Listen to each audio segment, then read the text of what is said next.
여러분과 함께 부활의 예수로 인하여 라는 제목 가지고 함께 말씀을 나누기를 원합니다. 여러분, 기독교 역사상 가장 위대한 업적을 남긴 사람은 누굴까요? 아마도 예수님 빼고는 바울일 것입니다. 바울. 우리가 알듯이 바울은 원래 그런 사람이 아니었죠. 그는 원래 십자가에 죽은 예수가 부활했다고 말하는 사람들을 잡아다 죽이거나 혹은 죽이는 일에 참여하거나 그들을 옥에 가두기 위해서 혈안이었던 사람이었습니다. 근데 그가 부활의 증거자가 됩니다. 핍박했던 사람이 그냥 핍박이 아니죠, 여러분. 무지막지하게 핍박했던 사람이 하루아침에 예수님의 부활을 증거하는 사도가 된 것이죠. 어떻게 이것이 가능했을까요? 성경을 읽어보니까 그의 평생에 잊을 수 없는 터닝 포인트의 사건이 발생하는데 우리 그림 한 장 볼까요? 그가 다메섹으로 가다가 예수 믿는 자들을 잡아들여 옥에 가두게 하기 위해서 공문을 받고 다메섹으로 가다가 갑자기 밝은 빛 가운데 예수 그리스도를 만납니다. 음성이 들리죠. 사울아 사울아 네가 어찌하여 나를 박해하느냐. 그 음성의 주인공이 누구니 처음에 알지 못합니다. 묻죠. 누구십니까? 그때 예수께서 뭐라 말씀하시면 네가 박해하는 예수다. 네가 박해하는 예수다. 내려주시고요. 여러분, 그 음성 듣는 순간 바울의 삶이 완벽하게 바뀌기 시작합니다. 너무나 큰 혼란에 빠지죠. 내가 하나님을 잘 믿고 참된 신앙인이라고 생각했는데, 그래서 저 예수는 그냥 십자가에 죽은 죄인이다. 죄인일 뿐이다. 인간일 뿐이다. 이 유대교를 혼란스럽게 만드는 죄인 중에 괴수다. 방해꾼이다. 이렇게 여겼는데, 그런데 그 예수님이 빛 가운데 자신에게 말을 걸어오고 있는 것입니다. 예수의 제자들이 예수님 살아나셨다고 얘기할 때 코웃음을 쳤죠. 그거 다 거짓말이다. 뻥이다. 다 가짜다. 십자가에 죽은 예수가 부활했다는 그 제자들의 말 때문에 오히려 유대 사회가 혼란스러워지고 있고 오랫동안 이어져 왔던 이 유대교의 신앙이 흔들리고 있으니 저 사람들은 죽어마땅하다. 감옥에 가두어야 한다라고 생각했습니다. 그런데 그 예수님의 제자들의 증언대로 예수님이 살아계신 거예요. 빛 가운데 말씀하는 것이죠. 엄청난 충격이었습니다. 그 인생의 터닝 포인트였습니다. 그 계기로 사울이 변화되기 시작합니다. 예수 믿는 자들을 잡아 죽이거나 옥에 넘기기에 최선을 다했던 그가 이젠 누구보다 앞장서서 부활의 주님을 증거하기 시작합니다. 유대인들이 죽였던 예수가 사실은 메시아였고 하나님 보내신 메시아가 맞다고 그가 증거하기 시작하죠. 여러분, 이 일들이 한두 해 하다가 그쳐버립니까? 아니요, 그렇지 않습니다. 그의 평생에 거쳐서 나쁜 방향의 그 열심이 이제는 예수를 증거하는 열심으로 바뀌게 된 것이죠. 목숨을 걸고 부활의 주님을 증거하기 시작합니다. 그리고 그 부활의 주님 증거하다가 그는 마지막에 순교당합니다.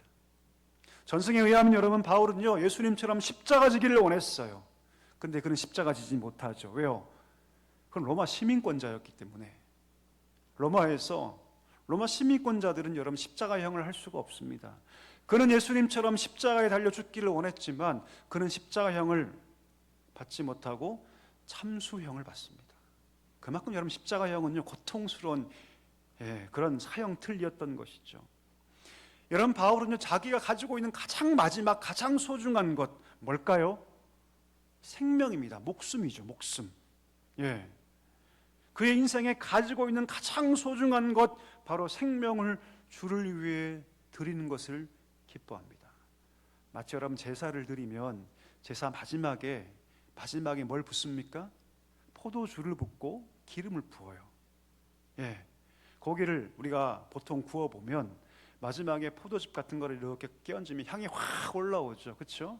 그 안에 있는 어떤 알코올 같은 것들이 휘발되면서 향이 확 올라오지 않습니까? 그와 똑같이 구약의 제사에도 마지막 단계에 부어드리는 제사, 드링킹 어퍼링이라고 해서 전제가 있습니다. 전제. 바울이 뭐라고 합니까? 전제와 같이 내가 하나님께 내 자신을 드리겠다. 우리 한번 읽어볼까요? 말씀 디모데후서 4장 6절과 7절 말씀 같이 한번 읽어보겠습니다. 전제와 같이 내가 벌써 부어지고 나의 떠날 시각이 가까웠도다. 나는 선한 싸움을 싸우고 나의 달려갈 길을 마치고 믿음을 지켰으니 내 마지막 가장 소중한 이 생명을 전제로 드링킹 오퍼링으로 내가 하나님께 드리고 싶다. 그렇게 바울은 고백합니다. 그리고 실제 그렇게 하나님께 순교의 제물로 자신을 바치는 것이죠. 놀랍지 않습니까, 여러분? 그렇게 교회를 박해하고 잔해했던 그 박해자 사울이 어떻게 복음 전파자 바울로 바뀌게 되었을까요? 그 힘이 어디 있었을까요, 여러분? 무엇이 교회를 앞장서 박해하던 그 바울을 교회를 세우는데 가장 열심히 되는 바울로 변화시켰던 것일까요? 여러분, 학문입니까? 지식입니까? 율법을 향한 그의 남다른 열심입니까, 여러분? 어떠십니까? 어디에 그 이유가 있을까요? 답은 한 가지예요, 여러분. 그게 뭡니까? 그가 예수를 만났기 때문입니다. 여러분, 우리 자녀들이 어떻게 바뀔까요? 우리 인생이 어떻게 바뀔까요, 여러분? 우리가 예수를 만날 때 바뀝니다. 아멘이십니까? 예, 예수를 만나지 못하면 인생이 바뀌지 않아요. 성경을 아무리 많이 읽어도, 성경의 지식이 내 머릿속에 가득 차 있어도 우리가 부활하신 주님을 만나지 못하면 절대 그 인생은 바뀌지 않습니다. 그래서 우리가 늘 기도하죠. 인격적으로 우리의 자녀가 예수를 만날 수 있도록 해달라고 기도하지 않습니까?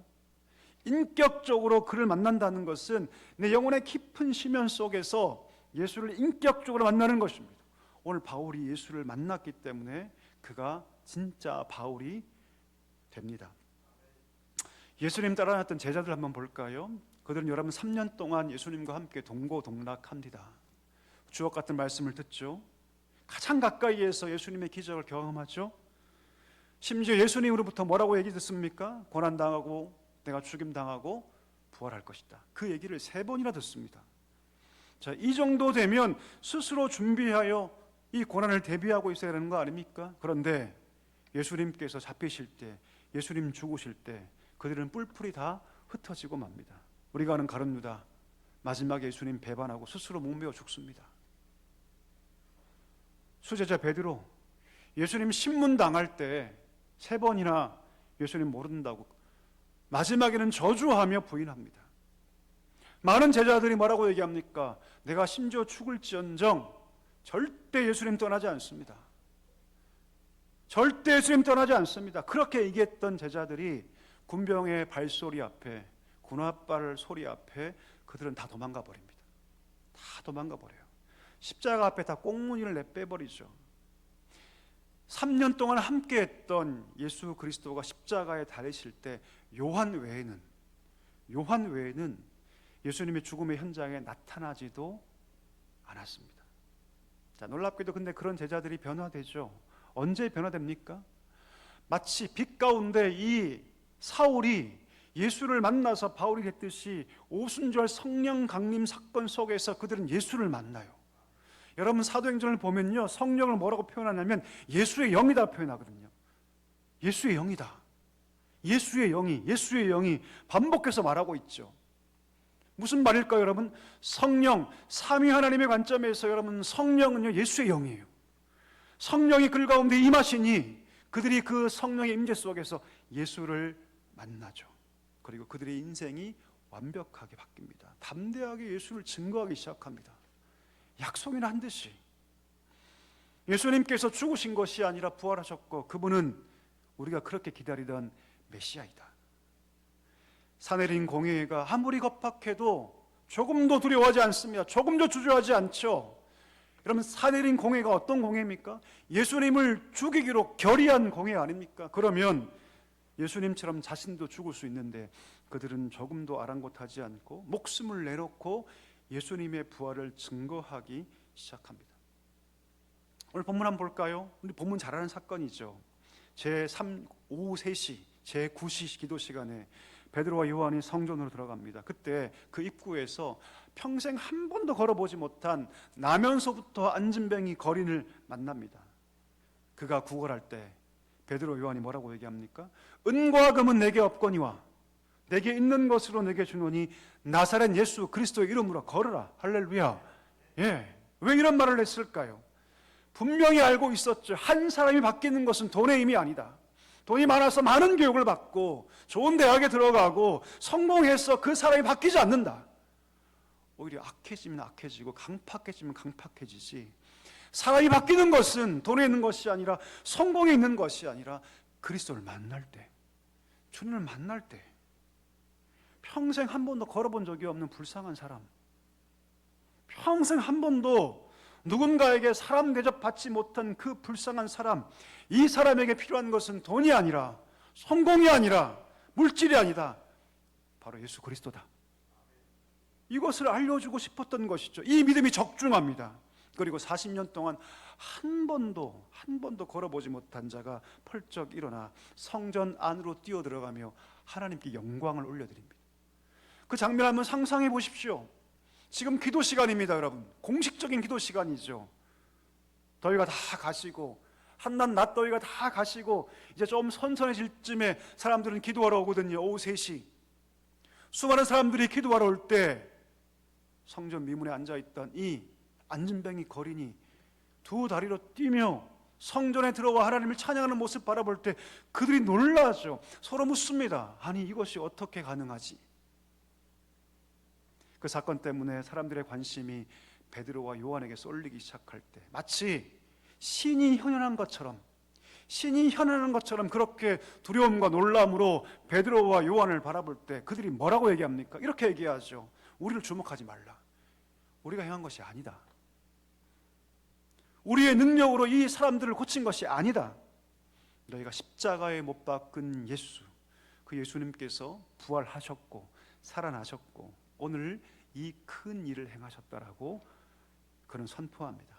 무슨 말일까요?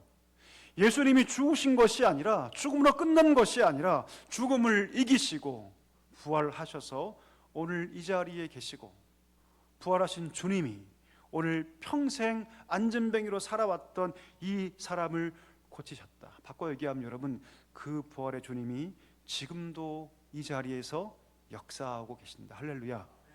부활의 주님이 오늘도 살아 계신다. 여러분 마찬가지 아닙니까? 주님이 우리의 인생 가운데 오늘도 살아 계십니다. 이것을 믿어야 합니다, 여러분. 이것이 부활의 의미이고 부활의 기쁨입니다. 오늘도 우리가 예배를 할 수 있는 이유가 무엇입니까? 그 주님이 우리 가운데 살아 역사하시기 때문입니다. 우리가 왜 기도할 수 있습니까? 부활하신 주님이 살아서 우리의 기도를 들으시기 때문입니다. 바울이 뭐라고 얘기합니까, 여러분? 만약 부활이 없다면 우리는 가장 불쌍한 사람이 될 것이다. 제가 한번 읽어보겠습니다. 고린도전서 15장 17절과 18절 말씀. 그리스도께서 다시 살아난 일이 없으면 너희의 믿음도 헛되고 너희가 여전히 죄 가운데 있을 것이요 또한 그리스도 안에서 잠자는 자도 망하였을 것이다. 부활이 없다면, 예수님께서 살아나지 않으셨다면 우리는 이 세상에서 가장 불쌍한 자가 되었을 것이다. 왜요? 헛된 믿음을 가지고 헛된 삶을 추구하기 때문입니다. 그러나 부활은 실제이고 주님 명백하게 우리에게 말씀하고 계시고 수많은 증거가 넘치고 그 신앙은 여러분 수천 년을 흘려서 지금도 온 세계를 뒤덮고 있습니다. 주님 살아계셔서 오늘도 우리의 삶을 주관하고 계신다는 사실을 믿으시기를 주의 이름으로 축복합니다. 여러분, 부활하신 주님은요 과거에만 살아계신 사람이 아니에요. 여러분, 그런 분이 아닙니다. 사도행전에만 살아계신 분이 아니죠. 우리 삶에도 역사하시는 주님이십니다. 죽음에서 부활하신 예수 그리스도가 우리 삶 가운데 역사하심을 믿을 때 우리 삶이 바뀌기 시작하죠. 죽음 같은 자리를 할지라도 부활의 주님이 그 인생 가운데 찾아오기 시작할 때 절망이 소망으로 바뀌고 그 삶 가운데 기적의 역사가 여러분 시작되는 줄 믿습니다. 여러분, 조니 에릭슨 타다라는 여성이 있습니다. 우리 한번 볼까요? 참 이쁘게 생긴, 그렇죠? 구족 화가입니다. 구족이라는 것은 뭡니까, 여러분? 입이나 발로 그림을 그리는 화가, 이게 구족 화가죠. 이 여성이 여러분 1967년에 17살 나이에 다이빙을 하다가 깊이를 잘못 측정해서 그 밑에 있는 물 깊은 곳에 얕은 곳에 있는 돌멩이에 목이 부딪혀서 하반신 마비가 됩니다. 목 밑으로 다 마비가 돼요. 17살, 이거 고등학교 1학년이죠. 가장 민감할 때, 가장 예민할 때, 사춘기 때 목 밑으로 전신이 마비됩니다. 혹시 여러분 주위에 이런 분들이 계십니까? 예, 전신마비가 되면 먹는 것도 입는 것도 씻는 것도 심지어 대소변도 다 누군가가 해줘야 합니다. 얼마나 끔찍한 삶일까요? 더군다나 17살. 육체 고통은 여러분 당연하죠. 육체의 고통보다 더 큰 게 뭡니까? 그 마음의 고통이에요. 이 조니 에릭슨 타다가 수도 없이 여러분 죽을 마음을 갖습니다. 나 죽겠다. 나 죽고 싶다. 근데 어느 날 여러분 그 친구 한 명이 찾아오죠. 내려주시고요. 신디라는 친구가 찾아옵니다. 이 신디가 여러분 이 조니 에릭슨 타다에게 예수님을 소개시켜줘요. 어떤 말로 소개시켜주냐면, 친구야, 내가 너한테 꼭 들려주고 싶은 얘기가 있다. 어떤 누구보다 예수님이 네 마음을 잘 알고 계셔. 너 지금 몸을 움직이지 못하는데 우리 예수님도 그렇게 몸을 움직일 수 없을 때가 있었어. 그게 언제냐면 십자가에 달리셨을 때. 온몸이 찢기고 피를 흘리면서도 그 고통 속에서도 우리 예수님은 몸을 움직일 수 없었어. 그 말 듣고 여러분, 이 여인이 여러분 마음에 큰 감동을 받아요. 뭉클하게 받습니다. 하나님의 아들이신 예수 그리스도가 자신과 똑같이 움직일 수 없는 고통 같은 자리에 있다는 그 사실 자체가 이 17살 아이에게 큰 위로가 됩니다. 놀랍죠? 너무나 큰 위로가 돼요. 그리고 예수님께 그 마음이 열리기 시작합니다. 그리고 십자가의 고통을 고통으로 인식하는 것이 아니라 자신을 향한 사랑으로 인식하기 시작해요. 그리고 주님이 3일 만에 부활했다는 사실을 바라볼 때 그가 그 부활의 사건 속에서 소망을 느끼기 시작합니다. 삶이 바뀌기 시작하죠. 그 전까지는 어떻게 죽을 수 있을까? 나는 심지어 목 밑으로는 아무것도 할 수 없으니까 나는 자살도 못하는구나.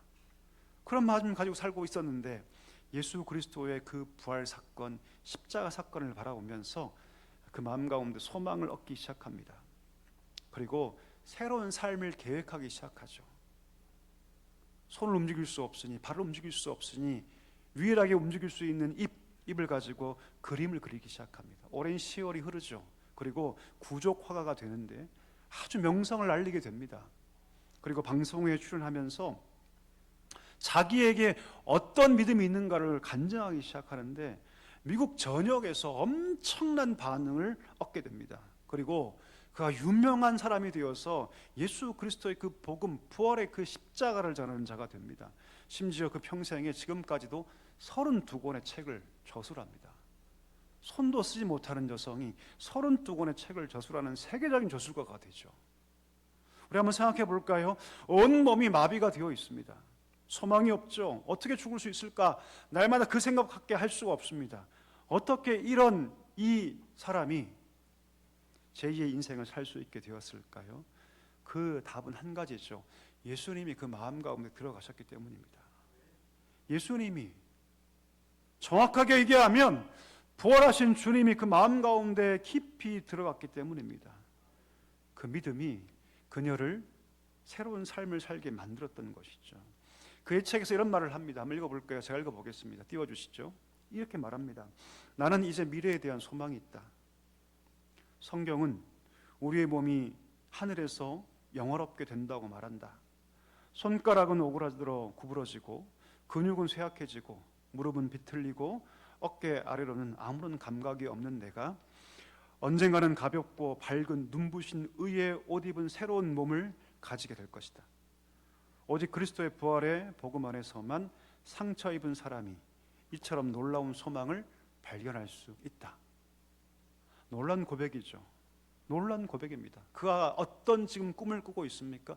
비록 나는 지금 목 아래로는 아무런 소망이 없고 움직일 수 없지만 내가 하나님 부르실 때 거룩한 몸을 입고 의의 옷을 입고 하나님 앞에서 덩실덩실 춤출 수 있을 것이다. 이 고백을 하고 기쁨 가운데 살아가는 것이죠. 여러분, 부활의 신앙이 바로 이런 것입니다. 부활의 신앙은 여러분, 고통스러운 환경이 있다 할지라도 주눅들지 않게 합니다. 장애가 있다 할지라도 그 장애를 이길 수 있는 힘을 주는 게 부활의 능력인 줄 믿습니다. 여러분, 우리 가운데 이 부활의 신앙이 있기를 간절히 소망합니다. 부활의 주님이 우리 인생 가운데 지금도 함께 하십니다. 이 사실을 믿으며 우리 생명 다하는 그날까지 부활의 주님과 함께 걸어가는 우리 복된 성도들 될 수 있기를 주의 이름으로 간절히 축원합니다.